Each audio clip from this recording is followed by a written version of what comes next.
So is the 21st century the best time to be alive? Is it a better world? I do think so. Overall, it's a better world to live in. I know I wouldn't want to live in any other century. I think it's the best time to be alive just because of the globalization of technology and its crossover with the arts.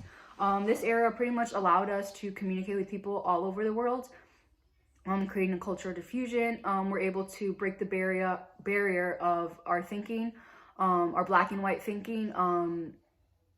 In this society, we do have a really binary kind of way of thinking, and we also like to think that America does the right way of things, and just because it's a different culture doesn't mean it's wrong. But with the technology, we're able to see that. It gives us new outlets to reach people we haven't been able to reach before. And more on the technical side, we are literally able to analyze different phenomenons in our culture. It's easier to discover problems through our society with the usage of computer data, given that we have analytical evidence.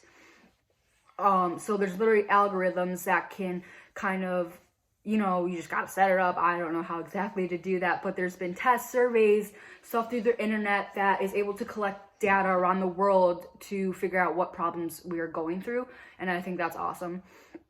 Some may see it as we progress, and others may see it as we have gone back in time, but in reality, we have progressed.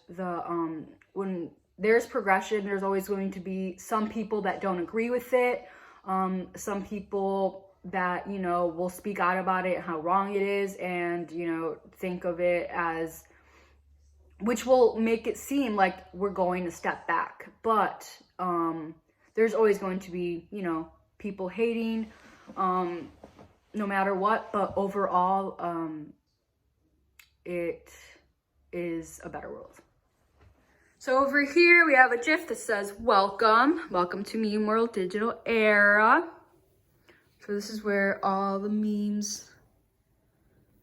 So each meme has a little card, kind of like you see in the museums. Has the artist, the source, and kind of what it's about. So artist is really kind of hard to find because memes derive from everywhere, and there's different interpretations, and it gets lost and all that stuff. So most of them are unknown. I found a few that actually had the user on the meme.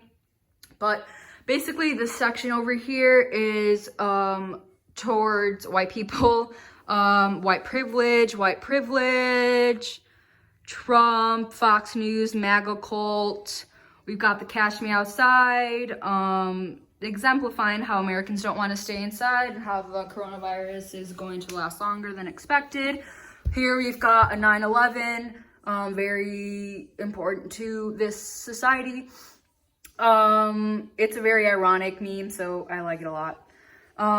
This one talks about the BP oil spill with the original font, kind of like an older meme. This one, white church girls and the exploitation of poor children. We've got Obama assassinating bin Laden. We've got Bad Luck Brian buying a house, but the Great Recession starts. We've got racial profiling on Ebola, very relatable to this pandemic that we're going through right now. This one's a take on the kneeling down for the Pledge of Allegiance. This one is in response to Trump saying that we should just inject ourselves with disinfectant spray. So all the memes I picked were subjective, mostly. I did try to pick ones that summarize the 21st century, of course, like the important events that happened, but I chose the ones that I liked and made me laugh. And what I thought was really relevant to, our society and how we're living now based on my experience and me going through social media. I'm 20 years old, so I'm on social media all the time. So I printed out all these memes to help show the globalization of technology and its crossover with the arts is a perfect example. This is a new way that we communicate with people through the use of this art picture to express our ideas. sometimes I understand these better than I understand what people are telling me. So, hope you enjoyed that, and thank you.